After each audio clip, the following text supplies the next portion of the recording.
Buenas tardes, mi nombre es Juan Pablo Ramírez García, estudiante de Ingeniería de Sistemas de la UNAD. Para el curso de Sistemas Telemáticos, Ingeniería de las Telecomunicaciones, he tomado para la fase 3 lo que son sistemas telemáticos de redes telefónicas móviles, inalámbricas y satelitales. Para ello, eh, vamos a disponer de la siguiente presentación.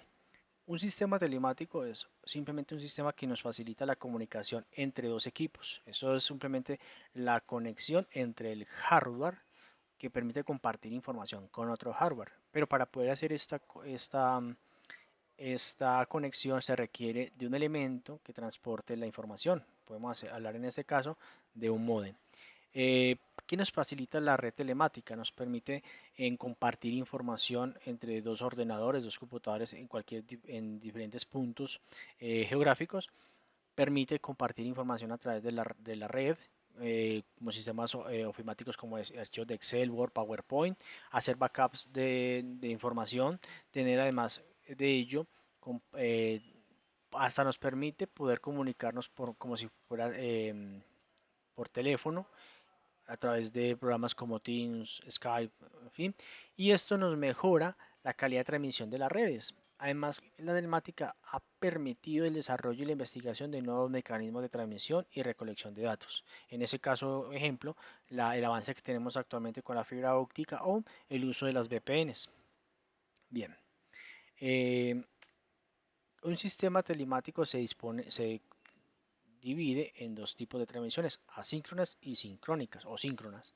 La asíncrona se refiere a los medios en que los usuarios no coinciden en el tiempo. O sea, simplemente eh, el usuario A y el usuario B no necesariamente tienen que estar sincronizados. O sea, cuando hablamos de sincronismo es referente al tiempo.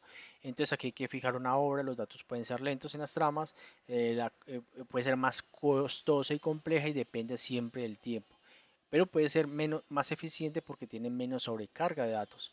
La síncrona es así, está relacionada con el tiempo siempre, los datos son más rápidos, que es de byte a byte, es más simple y económica y es menos eficiente porque se da siempre una mayor sobrecarga de datos. En el sistema telemático debemos siempre en la medio de transmisión hablar de sus tecnologías o sus características, que son las simples, la half duplex y la full duplex. La simple simplemente es que la información siempre viaja en un solo sentido y que esta es de forma permanente. Con esta es un poco más difícil la correlación de errores, o sea que se tienden mucho a los errores causados por las deficiencias de línea. La HAL duplex fluye como el anterior en un solo sentido, pero la diferencia es que también me permite tener puede cambiar de sentido para recibir datos. Y la full duplex simplemente es que la información va y viene, va a estar cambiando de sentido constantemente, lo que me permite tener mejor coherencia con los datos y esto corrige cualquier error. Em, los sistemas telemáticos se diferencian en que pueden ser guiados y no guiados. Todo lo que leemos con guiados es lo que tiene que ver con cables. En ese cable son cable telefónico, coaxial, fibra óptica, que vamos a hablar más adelante. Y los no guiados tienen que ver con todo lo que se expresa por el ambiente, que son temas de microondas, radiofrecuencia. Bueno, en fin, ahorita vamos a revisarlo. Y estos guiados hay que tener en consideración algunos parámetros como son la resistencia óhmica, es decir, en un cable de cobre a 100 metros, cuánta resistencia va a haber para la señal se pueda distorsionar, o en ese caso lo que hicimos atenuar, y hay que hacer una amplificación a la señal para ser reenviada. Inductancia, igual que los cables, así mismo tienen resistencia, la inductancia no siempre la relacionamos con una bobina. Eso es como la capacidad que ellos traen de convertirse en antena y de traer señales que están viajando en el ambiente. La conductancia es la capacidad de ese elemento para transmitir una señal, reduciendo la resistencia. Y la capacitancia es qué tanto el retardo puede ocasionar la transmisión a través de esos cables. Existen parámetros secundarios diferentes a estos, pero muy relacionados, no diferentes, que son la impedancia, que también tiene que ver con resistencia, y con la constancia de atenuación, que siempre está discriminado en decibeles. Bien, eh, Los medios de transmisión no guiados son los que hablamos como lo que dijimos, viajan a través del ambiente, lo que son la radiofrecuencia, que son ondas electromagnéticas de baja frecuencia, que están siempre relacionadas con lo que tenemos por radio, que son la RF, HF, la frecuencia modulada o FM y la amplitud modulada o AM, que está entre Hertz y megahertz. Las microondas son un tipo también de onda electromagnética, pero en un rango más elevado, desde 300 MHz hasta los 300 GHz. Y aquí hacemos más referencia a lo que es la transmisión para televisión, que es lo que es la UHF y la SHF. También podemos considerar que los infrarrojos son un tipo de transmisión no guiada, ya que es una radiación electromagnética por longitud de onda de luz visible con menor frecuencia. Hago una aclaración aquí que es simplemente el control remoto que yo dispongo para poder cambiar de canales. Lo que estoy emitiendo es una luz que está a la vez transmitiendo una frecuencia que se comunica con el televisor. El televisor tiene un decodificador, es decir, yo transmito del control, codifico la señal y el televisor la decodifica para poder procesar la información que le estoy emitiendo. El Bluetooth ha sido una mejora, digamos que al tema de infrarrojo, pero es un protocolo de comunicaciones de radiofrecuencia de menor consumo y corto alcance. Aunque podemos tener Bluetooth hasta 100 metros, esta también se categoriza por clases. Tenemos de la clase 5 hasta la clase 1, donde la clase 1 es la de mayor distancia. También tenemos los sistemas telemáticos, que son el satélite, que es un sistema de transmisión de muy alta frecuencia con mucha potencia, o sea, consume mucha electricidad de tierra a aire, aire-tierra, para poder trasladar allí lo que son señales de audio, de video, o sea, radio, televisión e internet. Incluso no necesariamente estos elementos que vamos a ver un poco más adelante con el estudio de los satélites. Y otro que tenemos que considerar es el uso del láser. El láser es una radiación emitida, una radiación de luz emitida. El láser es utilizado, por ejemplo, en antiguos CDs que empleamos para poder escuchar música. También se emplea para el tema médico, que estamos emitiendo una luz a una frecuencia muy alta para poder llevar una actividad. Bien. Ejemplos de uso entonces en la telemática. La telemática la damos en un correo electrónico cuando lo enviamos o recibimos, en los servicios de difusión de radio o video, también emitidas por internet, el famoso comercio electrónico o el e-commerce, el servicio de la banca virtual a través de lo que tiene que ver pues, con todos los bancos, las aplicaciones, todo ello. No podemos descartar algo que vamos a hablar ahorita en la parte de la telefonía, que la telefonía fija también tuvo un salto muy importante, lo que llamamos la telefonía VoIP. Un caso importante es el uso de la valla o el Cisco para muchas empresas. También podemos hablar de ello en la mensajería de texto, en el uso de WhatsApp, el Teams, el Skype, todo ello. Hasta el Telegram puede ser un claro ejemplo. Y actualmente la moda de las VPNs o redes virtualizadas privadas. Em, Aquí en los medios de uso hablamos de que cómo ha trascendido el uso del sistema telemático, cómo se ha mejorado la transmisión. Empezamos inicialmente hablando del medio, el frame relay, que era de 120 a 64 bytes por segundo, 128, subimos a 192, 256, 384, así sucesivamente. Luego se empleó el medio RDSI que iba ya entre 64 kilobytes hasta 256. El ATM que iba de 34 megabytes a 155 megabytes.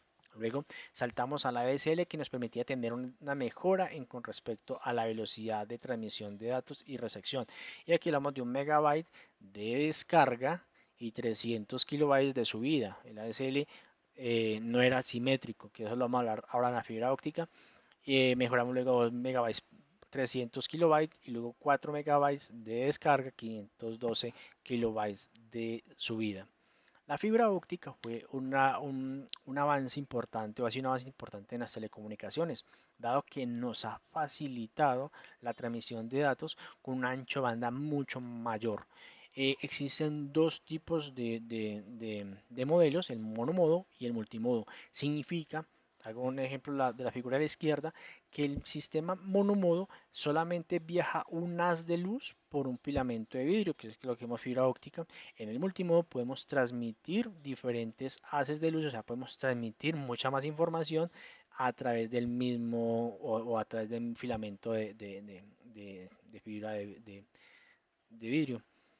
Bien, em, pasamos a hablar de la telefonía fija. La telefonía fija nace con la patente del señor Alexander Graham Bell en el año de 1876, el cual patentó el teléfono, pero ese teléfono tenía un antecesor que era el telégrafo. Lo que el señor simplemente hizo fue convertir la voz y transmitirla en modo análogo a otro receptor en otro punto geográfico. Entonces recuerde que la comunicación tiene un transmisor, un medio y un receptor. En ese caso lo que el señor hizo fue crear el medio para transmitir toda la información de un lado a otro. En la telefonía fija, pues tuvo sus avances en la década de en el inicio del siglo de 1900. Esto era muy manual, es decir, para poderme comunicar a otra persona tenía que llamar a la teleoperadora para que una persona allí sacara un conector y lo conectara en otro lugar para poder enlazarme con la llamada a otro usuario. Esto también avanzó. Ya en la década de los 20, de 1920 en adelante, se empezó a utilizar el discado, es decir, el teléfono tenía un disco por dentro de una cantidad digamos, de platinas de cobre y otros elementos, lo cual generaba la conexión con otro usuario, en ese caso prescindiendo ya de los teleoperadores.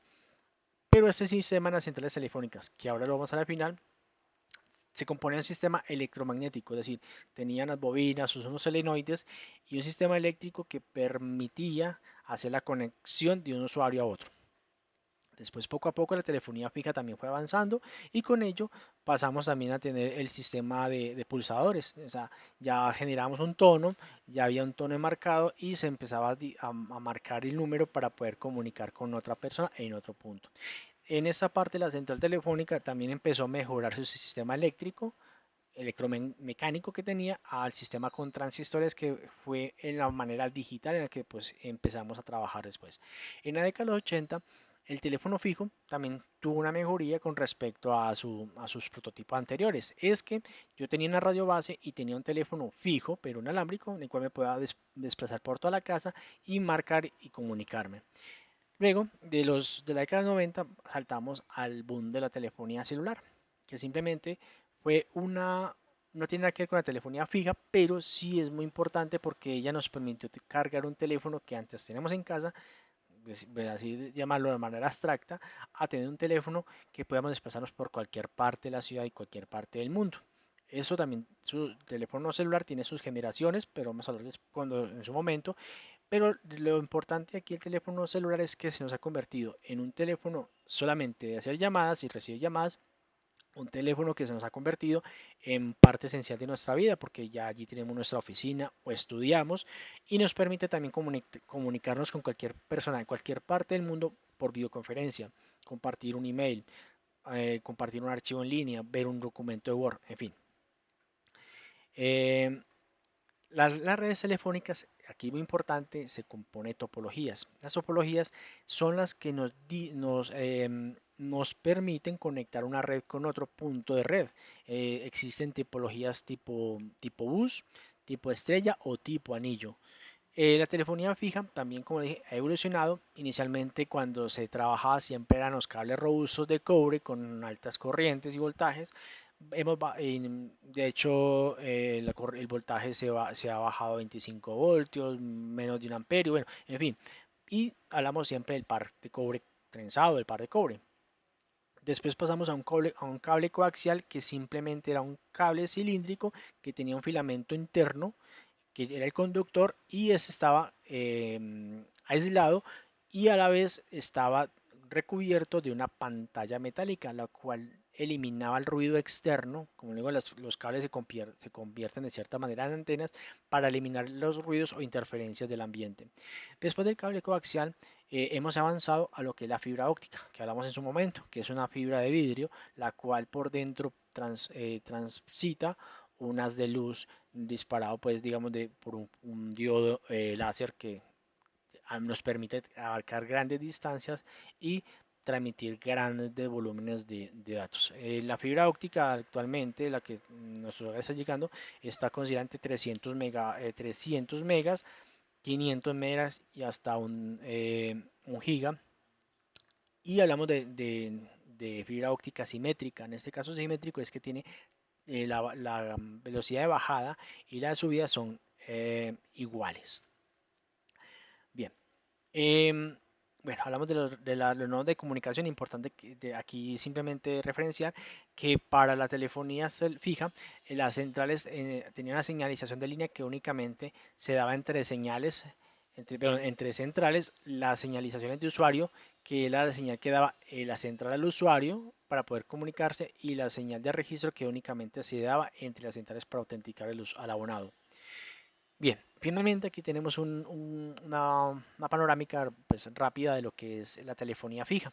El usuario que tiene un teléfono fijo en casa, para poderse comunicar requiere un cable con un conector RJ11 que iba entre el teléfono y la roseta digamos, la cajita donde conectamos. El PTR normalmente eso se ve en edificios, que es donde va la conexión de la roseta a ese PTR para poder sacar la llamada hasta un transmisor que está fuera en unos postes. Aquí normalmente en Colombia están en postes o en cabinas telefónicas, y eso a la vez se iba por medio de grandes cables UTP trenzados esa caja metálica transmisora hasta la central telefónica para poderse distribuir por toda la ciudad y ya de las ciudades a otras ciudades haciendo un tipo de malla. ¿Cómo se hacía la llamada? Pues el usuario levantaba el auricular, escuchaba el tono de marcación, marcaba el teléfono, este se iba a la central telefónica, pues haciendo todo el recorrido, y si la llamada era local, pues la central telefónica redirecciona la llamada al otro abonado donde estuviera en esa ciudad. Si era a larga distancia, pues se comunican entre señales telefónicas con esas líneas que hablamos ahorita, que sean entre líneas telefónicas, y permitía la conexión entre líneas telefónicas no locales para comunicar a abonados en larga distancia. Bueno, rápidamente con la telefonía IP o VoIP, lo que se ha facilitado gracias al Internet es transmitir voz y datos a través del Internet. En este caso, ese paquete, lo que yo hablo, se convierte en un paquete de datos que en este caso, digamos, un software y un hardware permiten transmitir a través de la red, lo cual yo hablo, él lo decodifica, se envía a través de la red, se decodifica cuando llega, se convierte nuevamente en voz y yo puedo escuchar. Esto es la telefonía IP. Obviamente eso ha evolucionado mucho. Yo me puedo comunicar desde, digamos, desde Europa, casi tiempo real o en tiempo real, gracias a la fibra óptica, atender una llamada de un usuario en el caso de los call centers, lo cual simplemente todo eso se centraliza en un servidor de voz, y esto es luego distribuido hacia un switch, el switch a una valla, en este caso un Cisco, y el usuario que está contestando pues atiende la llamada como si estuviéramos hablando prácticamente de manera local. Bien, saltamos a la telefonía celular. Vimos un preámbulo de que los teléfonos pues fueron evolucionando y en fin, pero ¿cómo se comunica un usuario?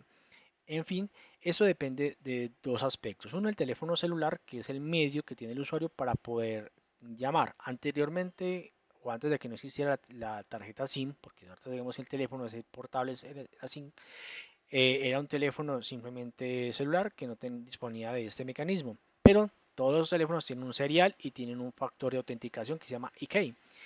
Entonces, para poder hacer una llamada como usuario, simplemente debo marcar el número y generarlo a otro usuario. Pero para que eso se haga, este teléfono se va a comunicar con una radio base o una antena de telefonía celular, la cual me va a retransmitir entre celdas la comunicación hasta llegar a la central para poderla redireccionar al usuario que estoy llamando.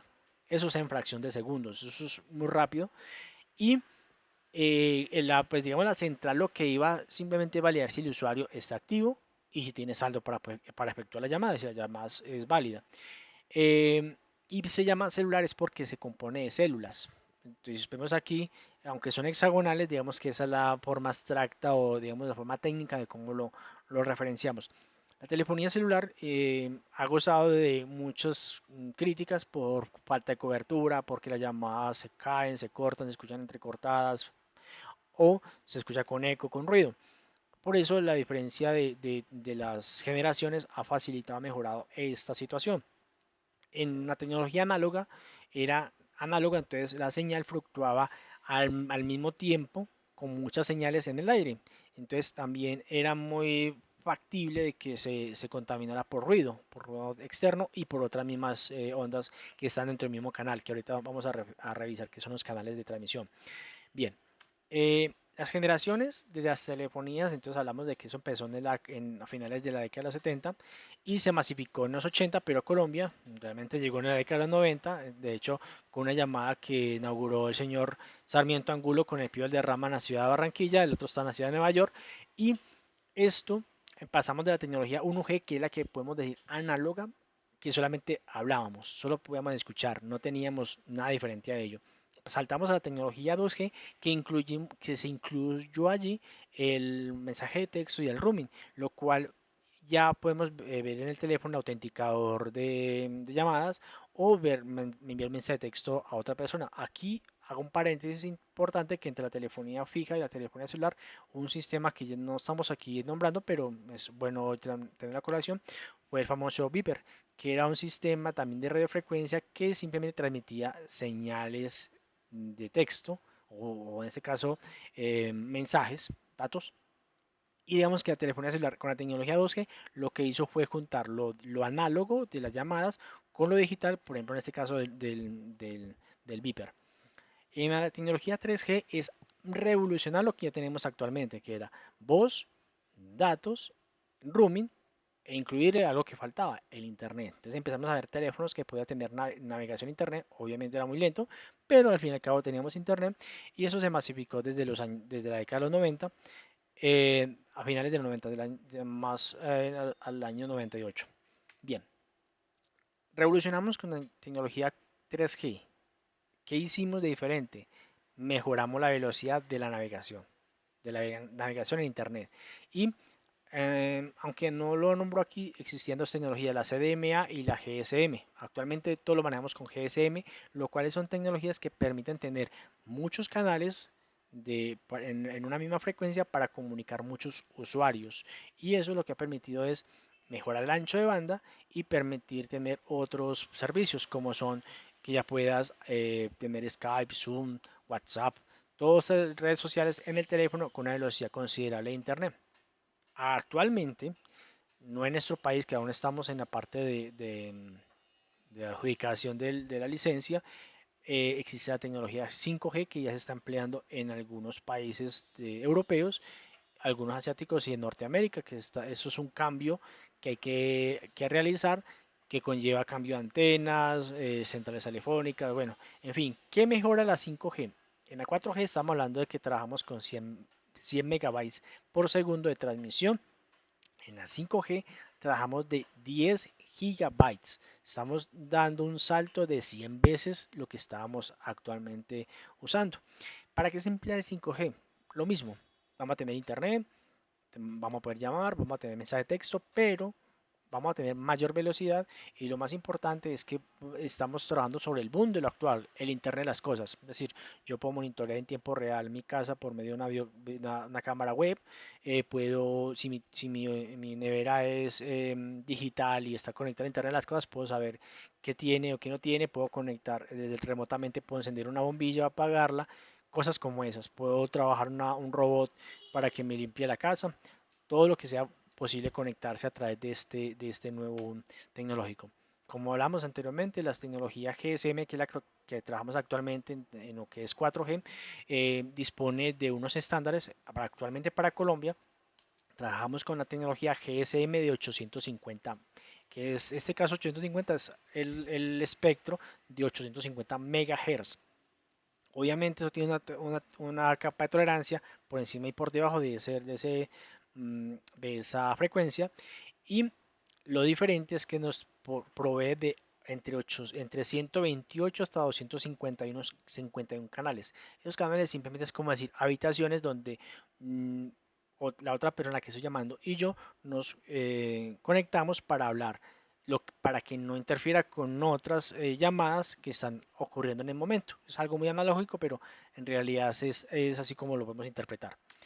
Bien, las redes satelitales, que es algo que no es nuevo. Esto data de la década de los 60, donde el primer satélite enviado al espacio fue el Sputnik 1 enviado por los rusos, pero digamos que el de comunicaciones que primero se empleó fue el Telstar 1, que se puso en órbita también en la década de los 60.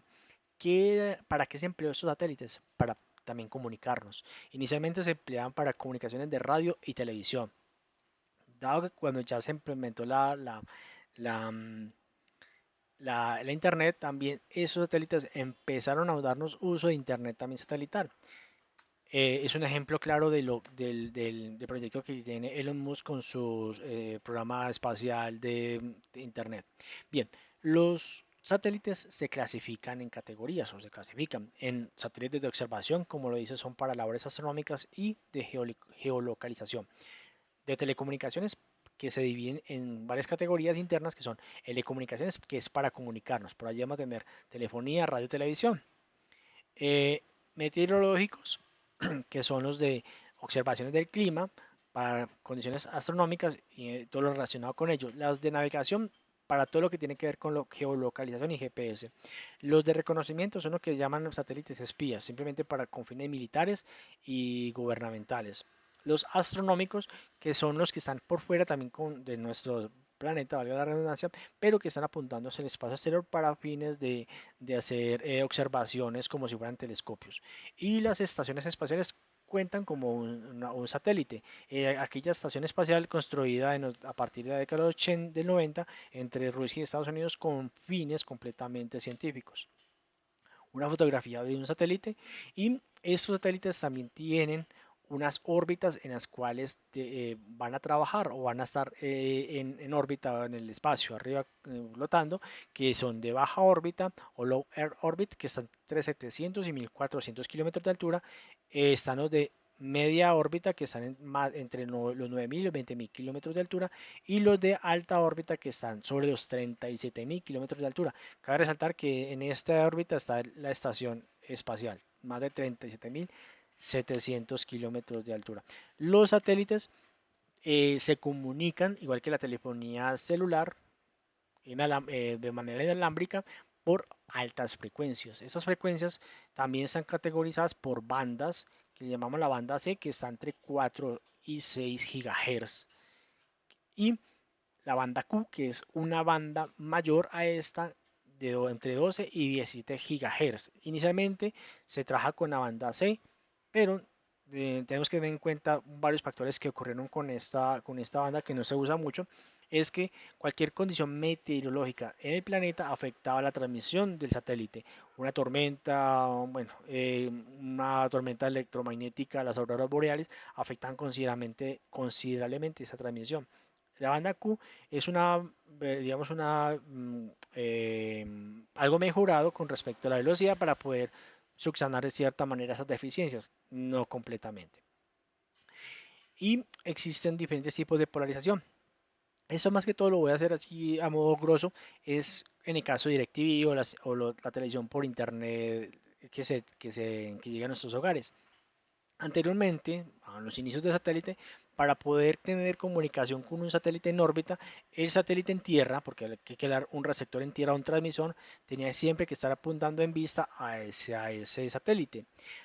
Esto tenía unos tiempos de trabajo, o sea que mientras el satélite no estuviera en el rango de visual, no había comunicación. Eso se mejoró con las famosas triangulaciones de satélites. Es decir, que yo ya puedo tener un satélite apuntando hacia el mismo lugar, pero el satélite en tierra se va a estar comunicando con la rotación de los demás satélites que se encuentren en órbita. Esa triangulación permite que siempre haya comunicación. Ese es el ejemplo más claro que le puedo pues, dar para ese tipo.